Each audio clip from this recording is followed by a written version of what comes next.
privilege to be able to welcome her to the stage this evening. Please give her a warm Akaroa welcome.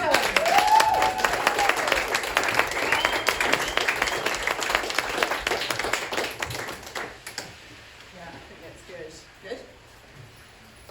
Thank you, everybody. It's super cool to be here. I was nervous because like half of Christchurch, our family got sick, and then Ree got sick, and I was watching all these cool poetry events drift off of our calendar. But hooray, it is really great to be out and about again. Thank you, Bridget, and thank you for everyone who's shared your voices this evening. It's been really a great kind of, foundation in terms of the brave poems and the funny poems and that kind of thing. All of them take work to do and then to share with people, and so thank you for your voices this evening, and to Amanda and Andrew for your work here welcoming me, which has been really cool.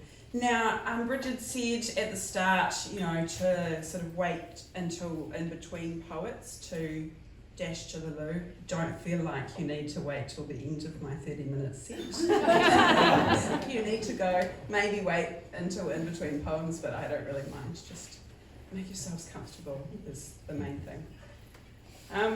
So about halfway through the set, we're going to have a Q&A slot.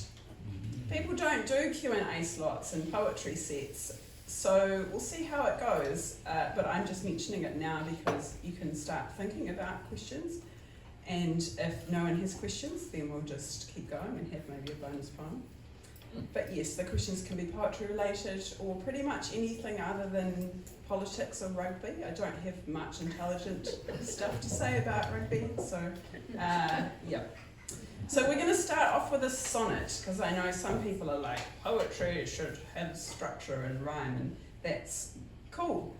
But if you're not that sort of a person, this is not a sonnet about like love or meadows or anything. It's about sitting in an aeroplane seat. So whichever side of that you fall on, you'll be all good. This is called Cumulus Traverse. The roaring metal cabin heaves aloft, and scores of harried passengers breathe deep.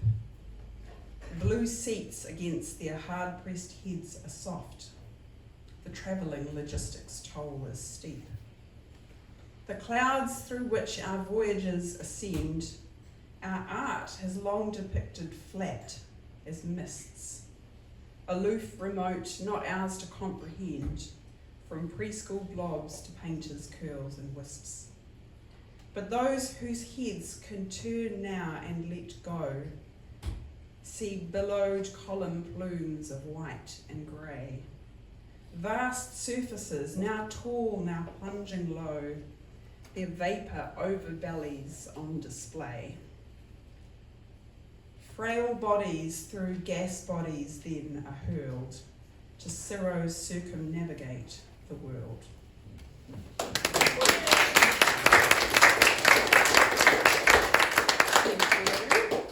So I stumbled into poetry a couple of years ago after a relatively short career as a field linguist in Papua New Guinea and Kenya, followed by a career in marriage to someone with chronic illness and a not short enough career in postnatal depression in my 30s, so that was great. And at 42, a poet friend suggested, Lee, I think you should write about some of this. And that seems to have gone rather well, because I now get to do things like this. And as Bridget says, it's like coming up 2 years to get 40 poems, but yeah, still, it's gone well, so that's really nice.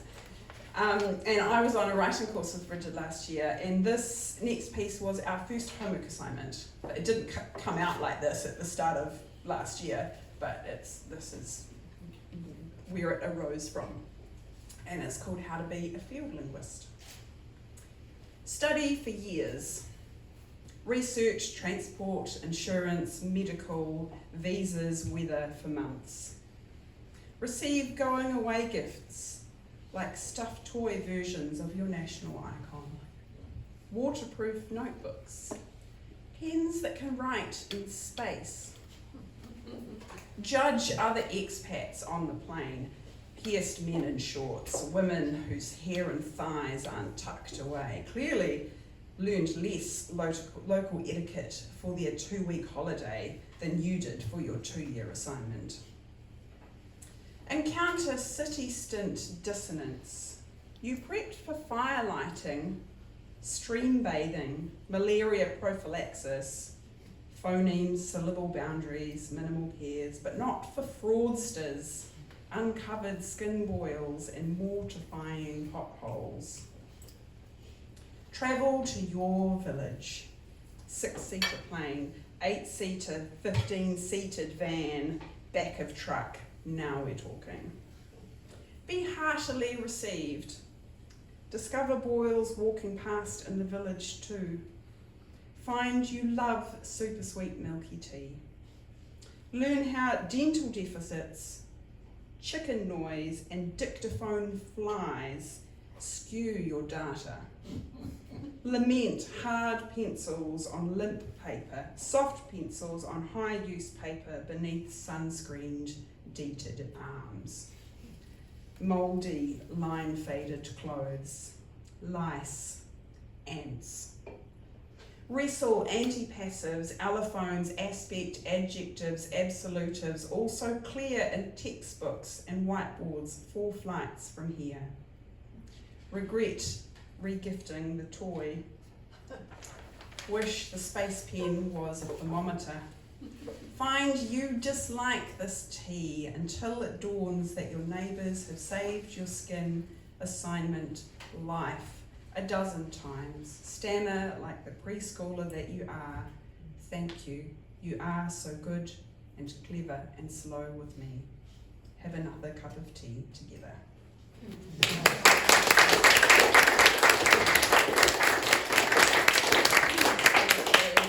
This is my cool masking tape, new format, not working brilliantly, but it's better than having shiny folder pages and the other things that I've tried, so live and learn. So I want to also acknowledge the journals and magazines that have published the poems that I'm reading tonight.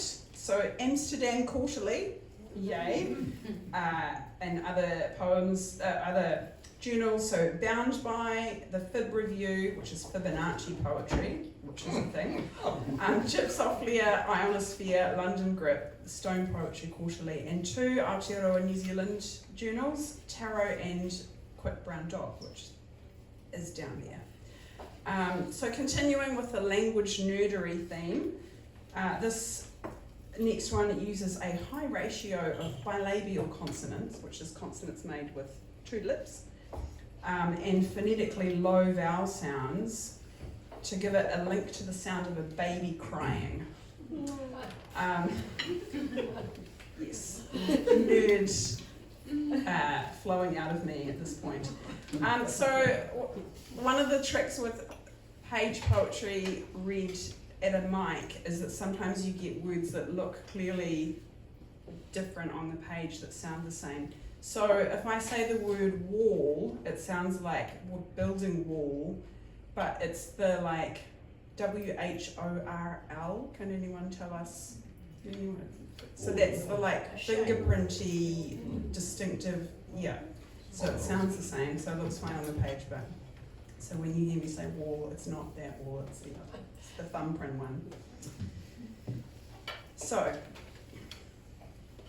a whale weighs, makes marble of your heart, the hounding sound around which you are tied.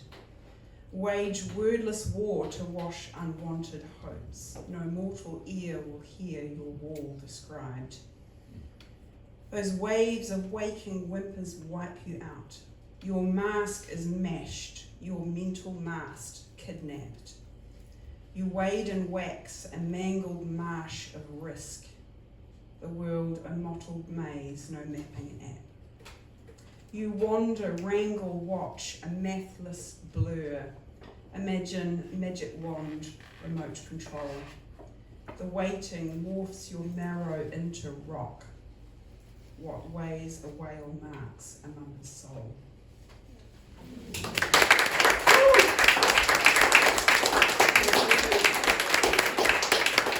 So this next one also uses a restricted word set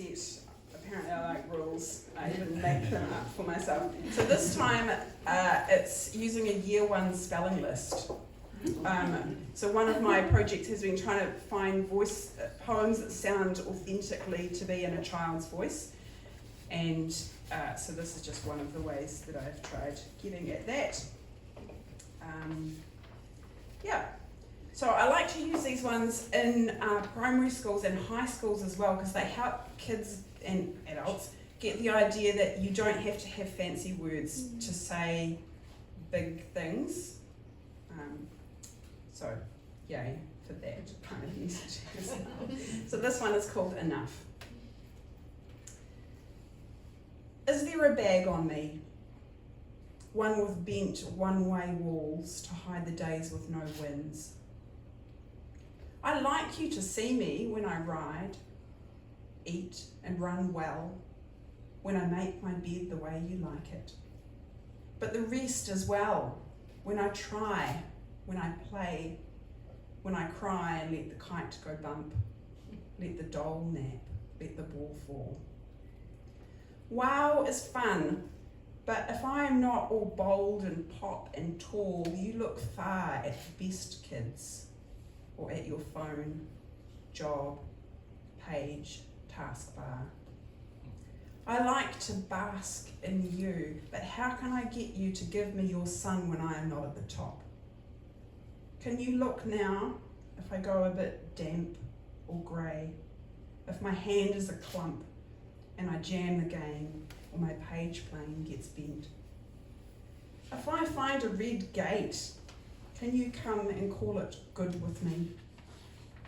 Can we play, chat, hug, rest with no test?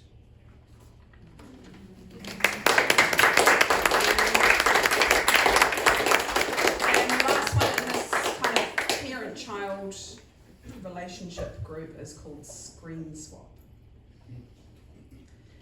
Before the downing, there was popping kelp and bubble wrap, fire in granny's bonnets and broom pods, knowing that the chalkiest, finest mud that left the least grit in your teeth was the kind that had dried post-worm.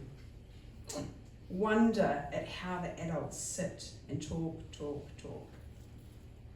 Before the downing, there was the tick of wood lice and walls, rattle of grinning cat molten on your ankles, book pictures that bundled you in.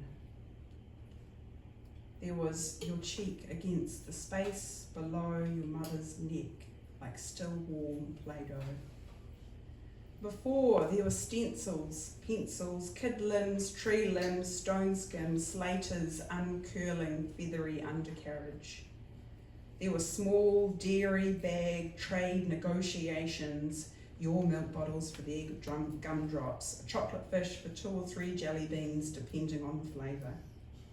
There were smells, tea-coloured pages and serif fonts, wet chalk, dull metal knuckle bones, dexterity, one by one daisy petals, splitting a mallow seed into segments, stick layers, bark and strips or cuffs or flakes down through the wood to the spongy tube core, brick clicks, sticker peels, board tricks, cotton reels, bug flicks, shaker feels, bead picks, card deals.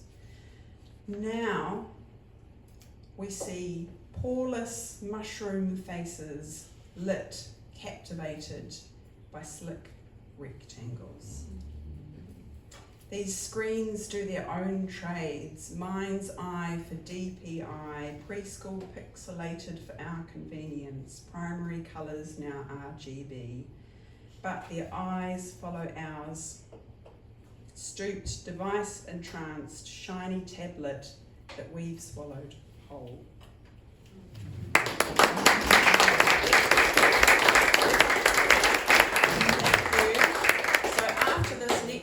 We'll have a Q&A slot.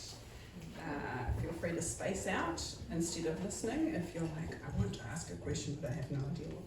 So this one is called Restless Closet Skeletons.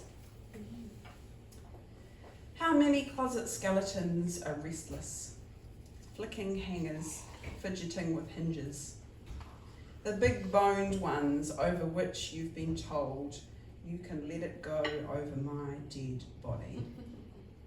Achilles heels earning you cold shoulders, keeping you on your toes, making your ears burn. Dragging pale feet, twiddling ossified thumbs, costing a humorous and ephemera and psychological rent. Body language, in fact, pointing fingers at multiple parties, a product of tied hands, teething problems, a slip of the tongue, weak knees and over their heads, hearts in the right place, rather than brain dead spinelessness or backstabbing. If we put flesh on their bones, how many closet skeletons would no longer hold sway? Fling the door open, let their hair down, best foot forward, smack their lips, chin up with a belly laugh and dance.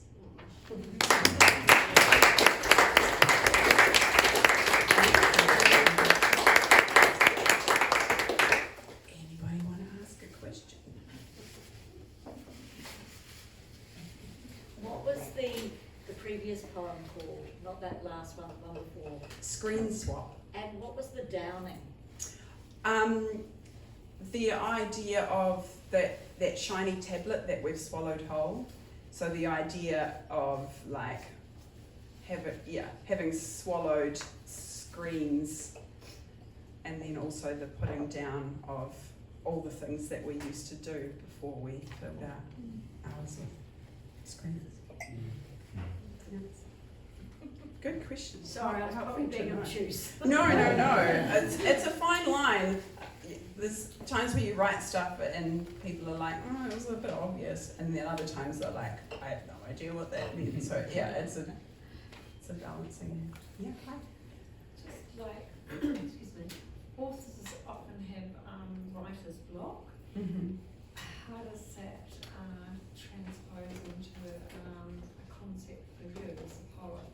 Do you have times where you're really prolific, or do you struggle sometimes to come up with something that you're really happy with? Great question.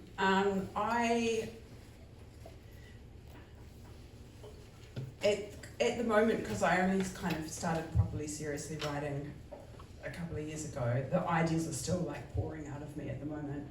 There's definitely times where I get like irritated with writing or editing because it's not coming together.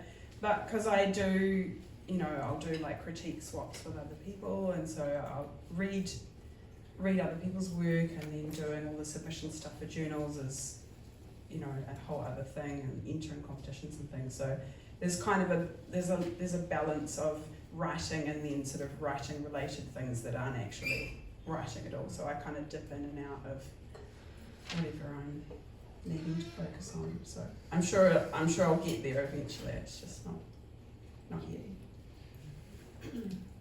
Oh, sorry. Yeah. I really like the one with all the W's in it. You said you like to work within constraints or word set. Yeah, I like that whole concept.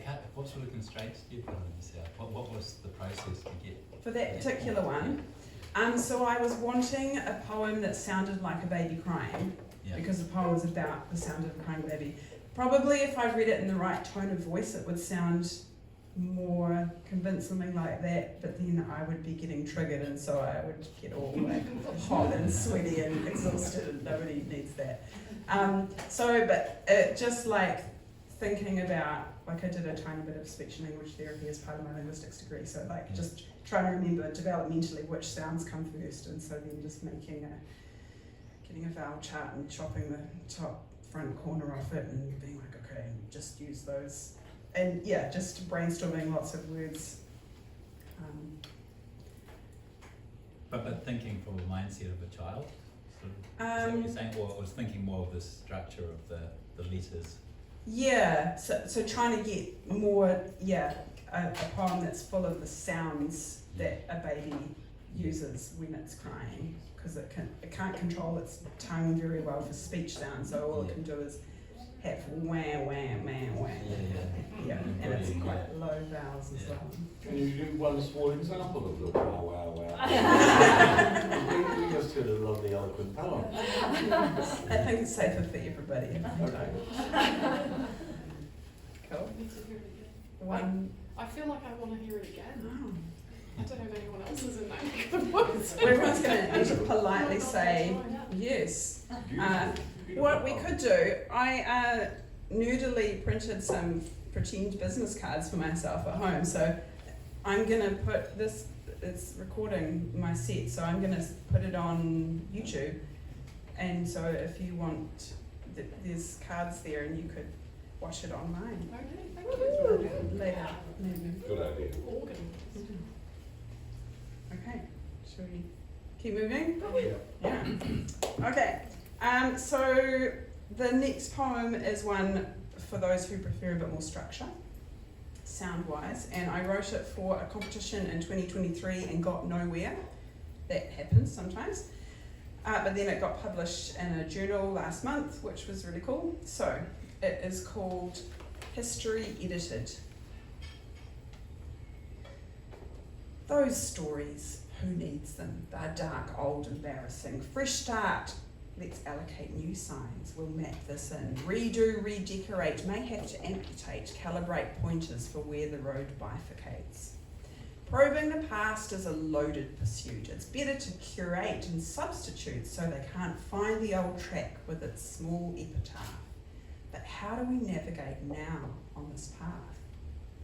Stumbling, fumbling, sun-spilling, bumbling crumbs, wishing someone in unnumbing tongue would proclaim how this crumbling, humbling plane has become a dimensionless video game. The records were spoken, but soaked in unwoken illusory filters and naturally broken, in telling selections, subjective collections of self-serving stories, deflecting objections. Our history is fractured by willful neglect. We lose our reflections and find ourselves wrecked. Blemishes, beauty, and big picture scene are obscured with an image enhancement smoke screen. We painted the signage disguising the tainted, so faint are the lines we're no longer acquainted with what's disappeared from the past and the cost when whitewashed terrain is enshrined where are lost.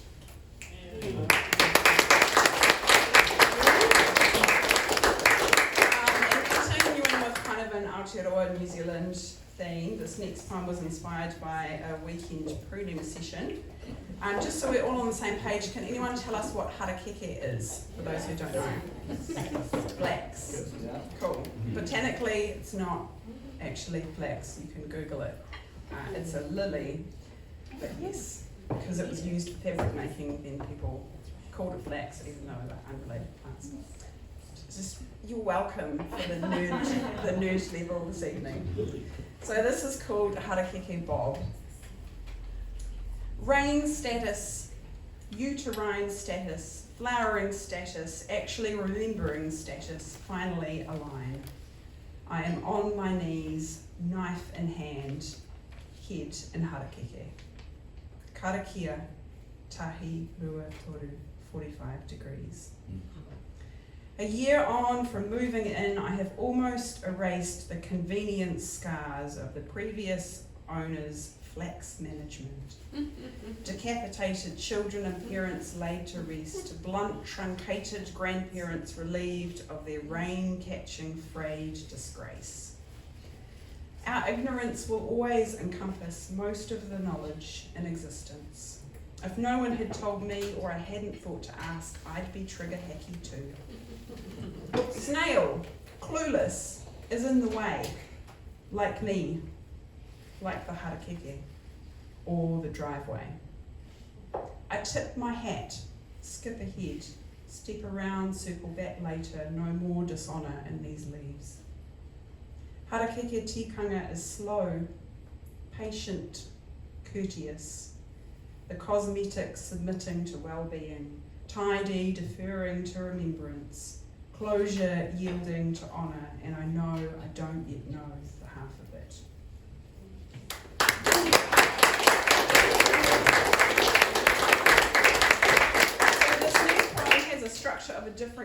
find. I mentioned Fibonacci poetry before, so the lines follow a mathematical sequence, either counting syllables or words. Each line has the same number of syllables or words as the previous two lines added together.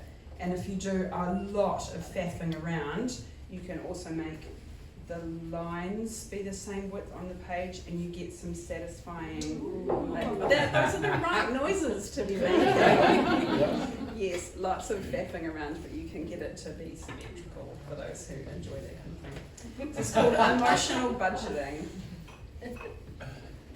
Oh, wow, how tough. That's awful. Veiled expenditure and emotional budgeting, spending my allowance trying to save some reserves in case of expensive date night or overpriced school morning or steep walk with a friend. Last night we brought up contraception, now all the lunch boxes are dirty, Sam's still hurt, Gran insists I should help her choose her first e-bike. The PTA needs volunteers, I blew the budget back now to half smiles, worn out.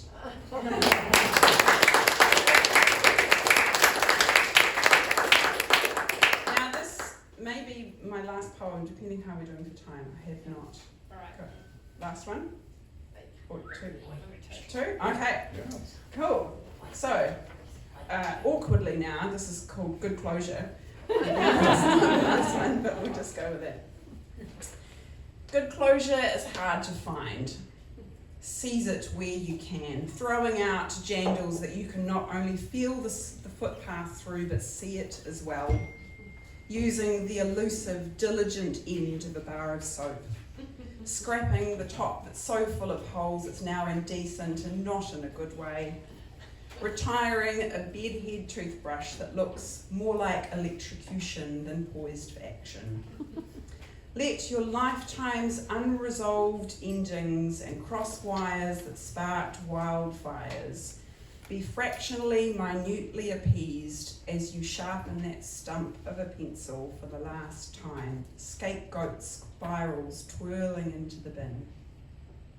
Time does not heal all wounds, but as time keel hauls goons, while timely thaw looms, as tidings stall doom and ideals crawl tombs, as tide clears pall gloom and tiny ore blooms, it is a small comfort. A ballpoint pen that finally fades, hollow white groove on a page, is really no consolation for the parent who still isn't sorry, the ex who'd do it again if they could, the doctor who won't believe you, the comment you didn't deserve. Jam dregs on toast is not the same as comeuppance. Dexterous, folded, pinching last squeeze of toothpaste, not the same as happy endings. Properly, zealously licked ice cream bowl, not the same as just desserts. However, by an assemblage of lowly closed, exposed, deposed things, we can cobble together an unmade monument to all that can never be put right.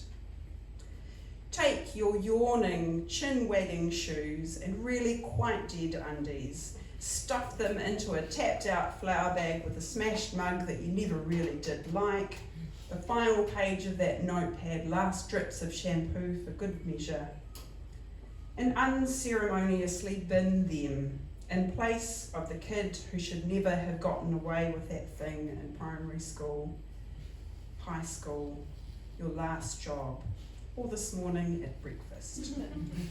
Perhaps it explains our fascination with demolitions, subsonically, tectonically subconscious, or vicariously in the front of our minds. I will never see perfect justice, but I watch a magnificent building be smashed to pieces and my holy socks with a last swig of a cuppa and am soothed.